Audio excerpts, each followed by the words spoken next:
축제 때 예배를 드리러 온 이들 가운데 그리스 사람도 몇 명이 있었다. 그들은 갈릴리아의 벳사이다 출신 필립보에게 다가가 선생님, 예수님을 뵙고 싶습니다고 청하였다. 필립보가 안드레아에게 가서 말하고 안드레아와 필립보가 예수님께 가서 말씀을 드리자 예수님께서 그들에게 대답하셨다. 사람의 아들이 영광스럽게 될 때가 왔다. 내가 진실로 너희에게 말한다. 밀알 하나가 땅에 떨어져 죽지 않으면 한 알 그대로 남고 죽으면 많은 열매를 맺는다. 자기 목숨을 사랑하는 사람은 목숨을 잃을 것이고 이 세상에서 자기 목숨을 미워하는 사람은 영원한 생명에 이르도록 목숨을 간직할 것이다. 누구든지 나를 섬기려면 나를 따라야 한다. 내가 있는 곳에 나를 섬기는 사람도 함께 있을 것이다.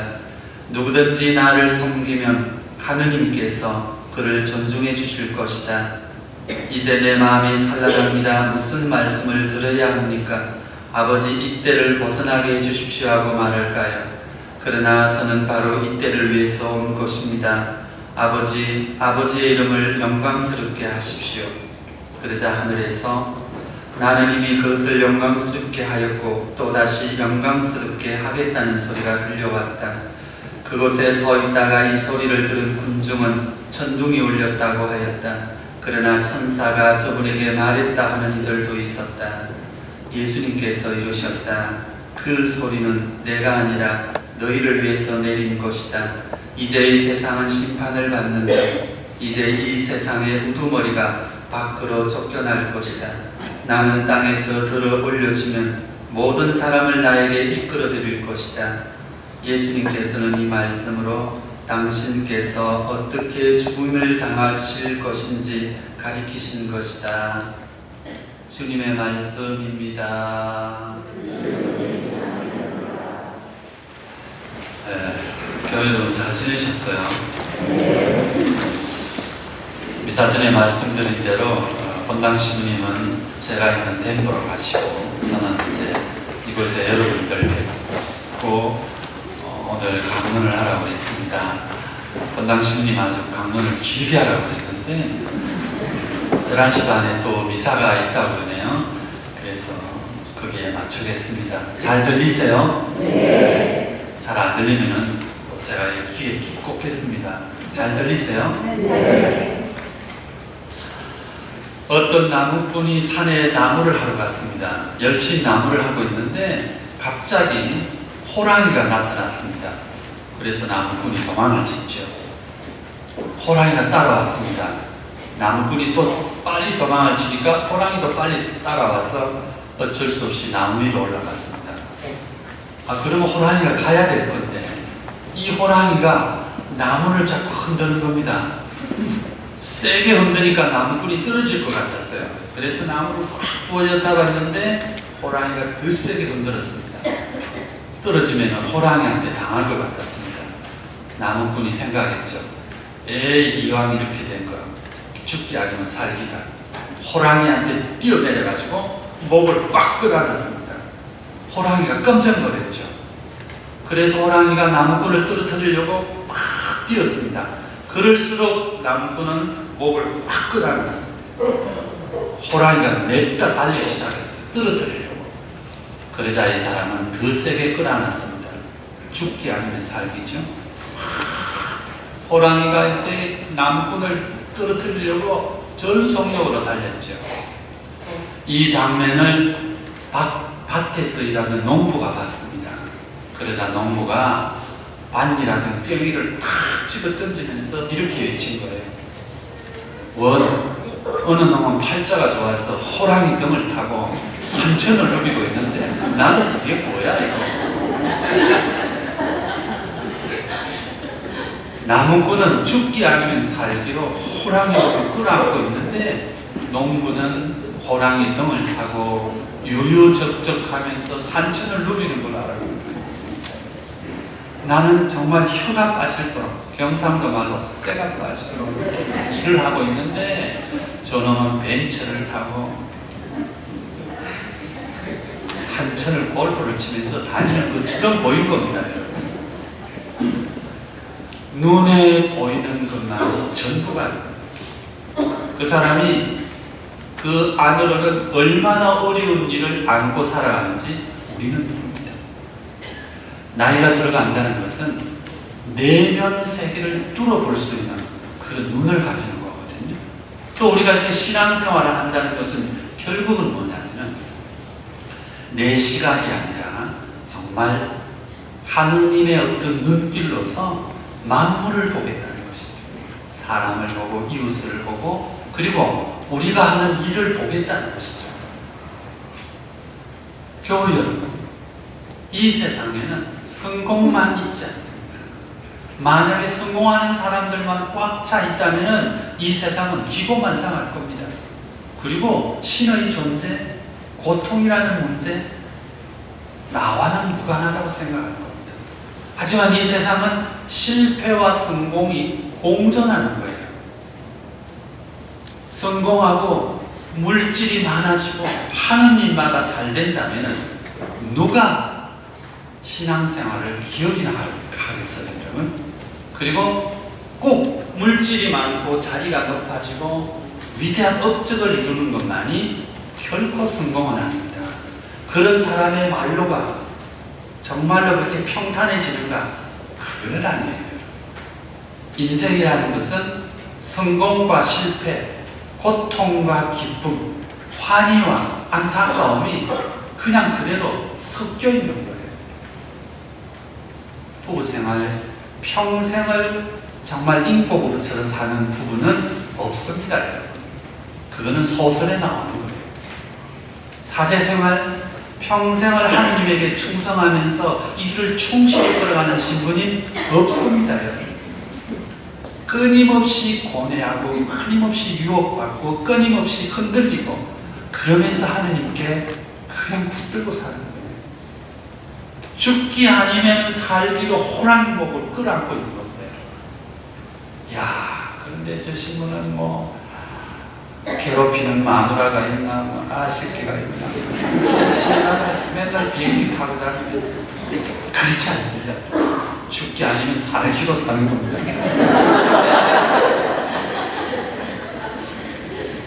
하늘나라의 천사 둘이가 지상으로 여행을 떠났습니다.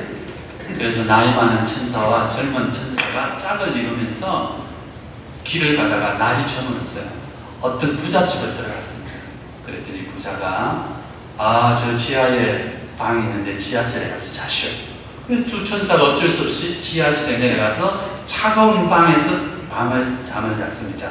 그러자 젊은 천사가 화를 냈어요. 형님, 이게 뭡니까? 우리가 천사인데 저 부자는 그렇게 돈이 많고 방이 많으면서 이 지하에 참 방바닥에 우리를 자게 하다니 이거 너무 화나는데요? 그러자 나의 천사가 달랬습니다. 그러지 말래, 이 사람아. 아무 데라도 자면 어떤가? 그러더니 나의 천사가 벽을 이렇게 보는데 그 지하의 벽에 막 클릭이 가고 구멍이 났습니다. 그러자 나의 천사가 기적을 일으키면서 그 벽을 이렇게 싹 깨끗하게 이렇게 닦고 막아버리는 거예요. 그러자 젊은 천사가 또 화를 냈습니다. 형님, 우리를 이렇게 차갑게 대하는데 이 부자의 부서진 벽을 또 고쳐준단 말입니까? 그러자 나이 든 천사가 이렇게 말했습니다. 여보게, 보이는 게 전부는 아닐세. 그러고 나서 이튿날 이제 그 집에 그래도 안녕하고 나왔습니다. 또 한참 길을 가다가 날이 저물어서 이번에는 어떤 농부집으로 갔어요. 가난한 농부집에. 그래 들어갔더니 농부가 이 두 나그네를 아들이 사는 방에다가 들어가게 하고 따뜻한 음식을 주면서 편식을 했습니다. 감격했죠. 잘 잤습니다. 아침에 일어났더니 그 집에 자식처럼 키우는 암소가 죽었어요. 그 젊은 천사가 나이 든 천사에게 또 항의했습니다. 형님은 아셨죠? 어떻게 우리를 잘 대준 이 집에 암소가 죽겠단 말입니까? 그러자 나이 든 천사가 답했습니다. 사실은 어젯밤에 저승사자가 왔네. 그래서 이 집에 부인을 데려가려고 왔네. 그런데 내가 저승사자를 말렸네. 여보게 좀 참게나. 내가 보기에 이 부부는 이렇게 헤어질 부부가 아니고 조금 더 생명을 연장할 수 없겠나. 그러자 저승사자가 말했다는 겁니다. 아니렵니다. 저는 누군가의 생명을 데려가야 합니다. 그렇다면 저 암소를 좀 데려가 줄 수 없겠나? 이렇게 해서 암소가 대신 죽었다는 겁니다. 그러면서 나에 든 천사가 또 말했습니다. 눈에 보이는 것만이 전부가 아닐세 이 사람아. 그러자 젊은 천사가 되물었습니다. 그러면 형님, 어제 우리를 차갑게 대해준 그 부잣집에 왜 벽을 그렇게 발랐어요? 실은 내가 그 부잣집 구멍을 이렇게 들다 보니까 안에 어마어마한 금덩어리가 있다. 그런데 저 부자가 그것을 발견하면 얼마나 기고만장하겠나. 그래서 내가 바른 것을 눈에 보이는 것만이 전부가 아니에요. 여러분이 미국 땅에 오셔서 사시면서 얼마나 많은 걸 보셨습니까? 찬란한 것들. 하지만 그 눈에 보이는 것이 전부가 아니에요. 실패한 것 같지만, 성공한 것 같지만 그렇습니다. 현실 사회가 너무 바쁘게 돌아갑니다. 너무 빨리 돌아갑니다. 그리고 우리를 아주 그냥 정신과 넋을 잃게 하는 정보들이 너무 산만해 있습니다. 아차 하는 순간에 우리는 눈에 보이는 것이 전부라고 착각하게 됩니다. 그래서 삶이 허무한 거예요. 저 사람은, 저 단체는, 저 부부는, 저 애는 저렇게 뭐가 잘 되는 것 같은데 나는 이게 뭐야? 이러는 겁니다. 그리고 끊임없이 비교하게 됩니다. 제가 미국에 와서 이렇게 살다 보니까 저도 이제 여기 와서 사목 생활을 쭉 하면서 느끼다 보니까 너무 많은 것들이 우리를 왜소하게 만듭니다. 첫째는 언어예요. 아무리 뛰어난 사람이라도 나이가 들었으면 영어에 이게 뭐 꼬부랑 것이가 힘듭니다. 그래서 주눅드는 거예요. 그런가 하면 화려한 건물들 그리고 나오는 화려한 정보들이 우리를 왜소하게 만듭니다. 자, 그런 말씀드립니다. 보이는 게 전부가 아니에요. 그 뒤에 들어있는 내면을 뚫고 볼 수 있어야 합니다. 이것은 뭐예요? 소위 말하는 내공을 쌓지 않으면 이루어질 수 없습니다. 왜 옛날 도인들이, 무인들이 산에 들어가가지고 먹는 것을 참고 하고 싶은 것을 억제하면서 자기를 컨트롤했겠어요, 여러분? 참을 수 있는 능력을 키우기 위해서입니다. 상대가 나를 화나게 합니다. 그러면 끝까지 참고 그 말을 들어야 되는 것이죠. 그러면서 이 사람이 무엇을 말하고 싶은가 결정해야 됩니다. 이거예요. 셀러리맨 중에서도 유난히 진급을 잘하는 사람이 있을 수 있고 비즈니스맨 가운데서도 유난히 장사를 잘하는 사람이 있을 수 있고 유난히 협상을 잘하는 사람들이 있을 수 있습니다. 그 사람들의 공통적인 점이 뭐겠어요, 여러분? 끝까지 참는 것이죠. 끝까지 상대가 무슨 말을 하고 싶은가를 찾아내는 것이죠. 그 배경이 뭐겠습니까, 여러분? 내공입니다. 인내인 것이죠. 수도자들이 평생을 수도 생활을 합니다. 수도원에 들어가서 더구나 우리 가톨릭에 맞는 위대한 수도원들, 카르멜 수도원, 클라라 관상 수도원 들어가면 평생을 그 안에서 삽니다. 기쁨이 없이 내면의 어떤 에너지가 없이 어떻게 그 삶을 견뎌내겠어요? 사제생활도 마찬가지입니다. 요즘 성소가 많이 줄어요. 한국도 신학교에 들어가는 사람이 급속하게 떨어졌습니다. 그래서 신학교가 이제 통합을 하자 이런 분위기예요. 물론 어린애들이 없어서 애기들이 부족하니까 신학교를 안 갈 수도 있겠지만요, 사제생활이 힘들다는 것이 이제 증명이 되는 겁니다. 물론 혼자 사는 사람들도 많지만은 수도원에 들어가갖고서도 불만과 불평 속에서 그 수도자의 길을 걷는다면은 그건 수도원이 아닙니다. 뭐예요, 여러분? 감옥. 감옥에 들어갔어도 그래, 내가 죄를 지어서 감옥에 들어갔어.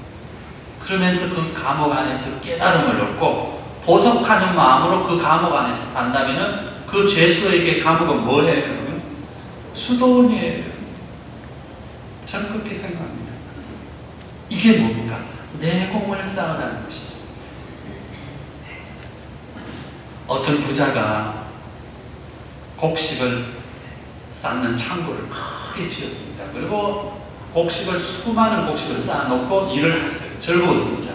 그러다가 어느 날 아들이 사준 아주 귀한 시계를 잊어버렸어요.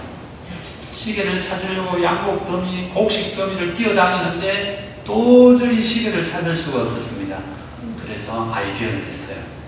동네 꼬맹이들을 다 불러놓았습니다. 얘들아, 아저씨가 이 창고에서 시계를 잃어버렸어. 근데 니네들 중에 누군가가 시계를 찾아주면은 아저씨가 500불을 줄게. 애들이 신이 나. 그래서 창고 안을 뛰어다니면서 반은 돌고 반은 시계를 찾으려 했는데 시계가 안 찾아졌습니다. 그래서 애들은 지쳐서 날이 어두워지니까 하나 둘 다 돌아갔습니다. 마지막까지 한 녀석이 남았대요. 이 녀석이 아무도 없는 그 창고 안을, 모두 다 가버린 정막이 감도는 창고 안을 뒷짐을 지고 조용히 걸었대요. 아, 어디선가 소리가 들린 겁니다. 째깍 째깍 째깍. 무슨 소리예요? 시계 소리. 그 소리를 들리는 데 가서 탁 뒤지니까 곡식과 곡식 사이에 후미진 곳에 시계가 있었대요. 꺼집어내서 찾은 겁니다. 왜 살아야 하는가? 왜 이 사람하고 살아야 하는가? 왜 이 일을 해야 하는가? 왜 여기를 가야 하는가? 때로는 우리가 이런 근본적인 질문에 봉착합니다. 그때 어떻게 해야겠어요? 내면의 소리를 들어야 합니다. 째깍째깍 시계 소리를 들어야 합니다. 그런데 너무 우리는 바쁘고 분주한 거예요. 집에 들어가면 텔레비전 켜야 됩니다. 인터넷 들어가면 손에서 휴대폰을 뗄 수가 없어요. 지금 다행히 휴대폰 소리 안 들리네요. 조금 있으면 누가 또 드르르 할지도 모릅니다. 한 번쯤 이 모든 현대 기기를 떠나서 조용히 내 내면을 돌아봐야 합니다. 그리고 나에게 질문해야 돼요. 정말 내가 왜 살고 있는지, 내가 왜 살고 있는가? 그러면은 내 안에서 답을 주십니다. 내 내면의 소리를 듣는 거예요. 이것이 하느님의 소리입니다. 그런 뒤에 물끄러미 서 있는 저 나무들, 우뚝 서 있는 나무들을 봐야 됩니다. 그 자리에서 평생을 그렇게 서는 그 나무의 운명을 그렇게 볼 거예요. 그래서 옛 사람들이 나무에 대고 기도한 겁니다. 너의 그 인내를 좀 나에게. 요즘 말로 나무에게서 길을 보는 거예요. 우주의 모든 것에서 그렇게 보면은 한 포기 풀도 참으로 아름다운 겁니다. 그리고 하나의 과일도 참으로 맛있는 겁니다. 모든 음식은 기쁘게 먹으면 다 약입니다. 제가 미국에 와서 두 번째 깜짝 놀란 것은요, 너무 풍요로워요. 너무 많은 것들이 우리를 짓누르고 있는 겁니다. 너무 풍요롭습니다. 그래서 때로는 조금씩 음식도 절제해야 돼요. 생각도 절제해야 되는 것이죠. 한자에 암을 뜻하는 거 있잖아요. 여러분, 캔서. 병을 뜻하는 이 역자입니다. 기댈 역자예요. 그 기댈 역자 안에 내산자가 들어갑니다. 그리고 밑에 입구자가 3개가 있습니다. 기댈 역변에 내산자, 입구자 3개입니다. 입구자 3개는 아침 식사, 점심, 저녁입니다. 어떻게 먹는 거예요? 산처럼 먹는 거예요. 아침도 산처럼, 점심도 산처럼, 저녁도 산처럼, 잠자기 전에 또 산처럼. 뭐가 걸린다는 거예요? 네, 그겁니다. 아침에도 수없이 말하고 낮에도 수없이 찌꺼리고 저녁에도 왕창 일하면 무슨 영혼의 안이 끊는다는 거예요. 별을 생각을 하지 않습니다. 그래서 과감하게 여러분 집에 가서는 텔레비도 저녁 시간만큼 좀 끄고 아침 뉴스만 듣고 그리고 뭘 하고 가만히 지는 애도 바라보고 떠오르는 별도 바라보고 책을 읽으셔야 됩니다. 내면의 소리에 귀 기울여야 됩니다. 그래야 아내의 참된 목소리를, 남편의 참된 눈빛을, 아이들의 숨소리를, 그 뒤에 있는 것을 우리가 해석해낼 수 있습니다. 그렇게 되면 삶이 곧 축복이 아니든지. 너무 심한 소리였습니까? 한번 도전해 보십시오. 짐을 잔뜩 실은 트럭이 도로를 달리고 있었습니다.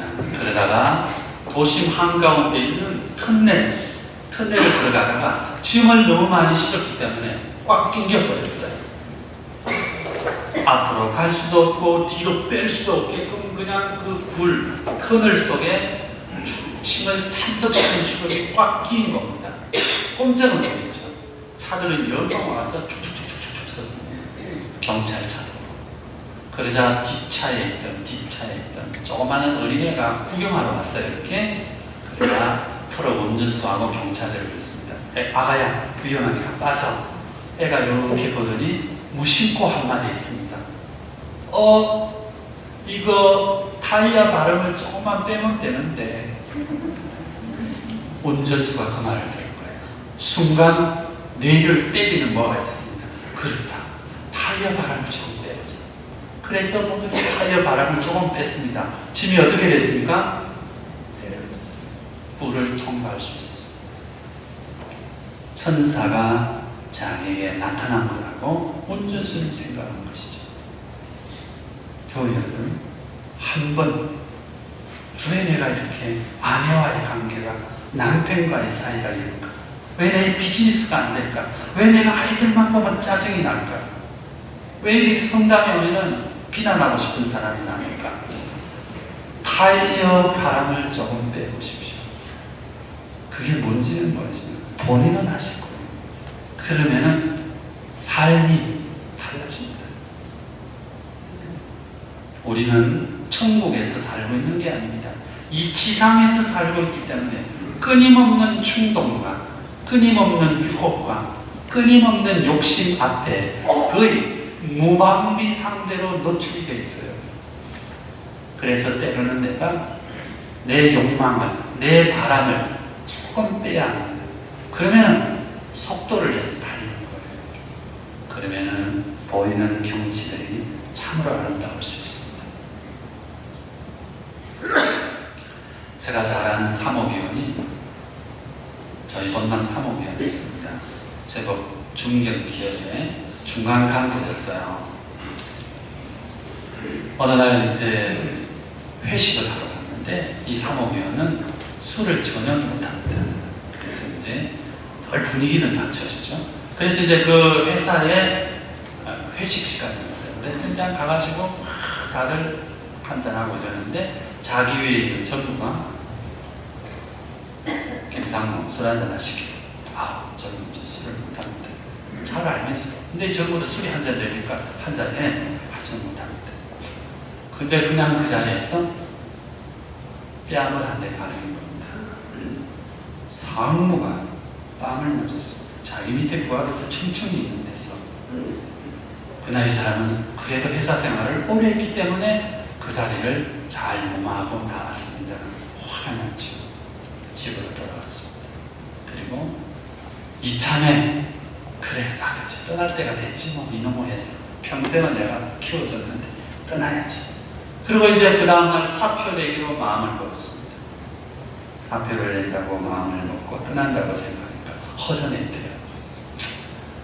그래서 한번 무심코로 걸었는데 발걸음이 성당으로 가더랍니다. 사목회 회원이니까. 그래서 아무도 없는 성당 뒤에 앉아서 가만히 고개를 숙이고 있는데 어디서 소리가 들리더라고요. 이런 소리가 들렸답니다.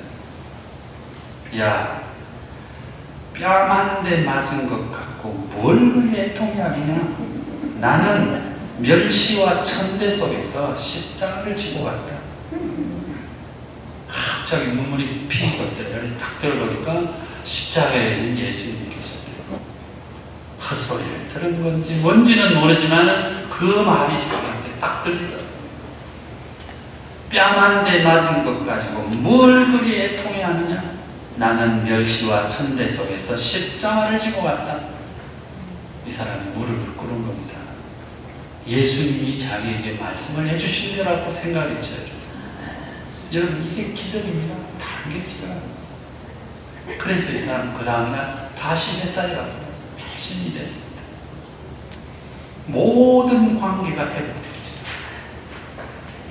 우리가 살다 보면은요, 별것 아닌 일에 별것도 아닌 사람이 나한테 내 마음을 건드리는, 상처를 건드리는, 내 상처를 건드리는, 상대는 그것이 내 상처를 건드리는 건지 모릅니다.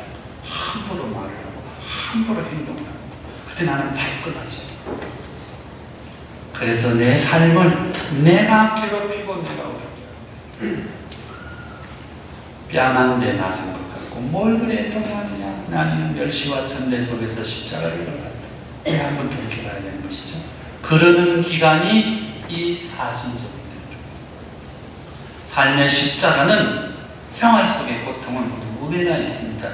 그 고통을 내 것으로 받아들이셔야 해요. 소위 말하는 나의 십자가입니다. 자, 이제 결론을 내려야겠죠. 십자가를 지지 않으면 결코 부활에 이를 수 없습니다. 부활은 여러분, 죽었다가 살아나는 것만이 부활이 아닙니다. 전혀 예측할 수 없었던 상황의 반전이 부활입니다. 내 비즈니스 부활해야 전혀 예측할 수 없는 상황의 반전을 가져야 됩니다. 그러려면 십자가 지셔야 돼요. 고통을 나눠야 됩니다. 부부관계, 자식과의 관계, 친구의 관계, 모든 인간관계도 부활하려면 예측할 수 없는 상황의 반전을 가져오려면 여러분 십자가를 지셔야 됩니다. 그게 뭐겠어요? 절제하는 것이죠. 하고 싶은 거 조금 참으셔야 됩니다. 고통스러운 거, 그래, 이 내 삶에 필요했기 때문에 주님이 주시는 거라고 받아들이셔야 합니다. 저도 어린 시절을 농촌에서 살았습니다. 많은 사람들이 논에 물이 가득 고여 있으면 벼가 잘 되는 줄 생각하는데 그렇지 않습니다. 논에 물이 가득 차 있으면요, 벼가 약합니다. 지단이 약해요. 그래서 조그만 태풍이 와도 벼가 팍팍 쓰러집니다. 물이 고였다가 한 번쯤 물을 빼줘야 돼요. 그래야 땅이 단단해져야 뿌리가 단단해집니다. 그럼 벼가 잘 안 넘어간대요. 저도 잘 몰랐습니다. 농사를 짓는 오랜 분들이 그런 이야기를 하셨어요. 가끔은 물을 빼야 됩니다. 그게 뭔지 한번 돌이켜보세요. 내가 안 빼면은 사랑하는 주님께서 물을 빼주십니다. 그래서 뭐가 잘 안 되는 거예요. 아, 그렇구나. 이게 내 삶의 십자가구나. 이렇게 받아들이면은 삶은 또 새로운 방향으로 흘러가게 되겠습니다. 주님께서는 우리가 잘 살기를 바라셔요. 왜? 우리 아버지시니까. 세상에 어떤 아버지가 자식이 잘 되기를 바라지 잘못되기를 바라겠습니까? 그래서 우리에게 아픔이 있는 겁니다. 이 고통과 아픔의 의미를 묵상하는 기간이 사순절인 거예요. 그래서 이제 곧 부활주의를 맞이합니다. 부활은 아까 말씀드렸잖아요. 정말 예기치 않았던 상황의 반전입니다. 그 반전을 주시라고 다시 한번 기도하면서 오늘 우리 사순절 5번째 주일 열심히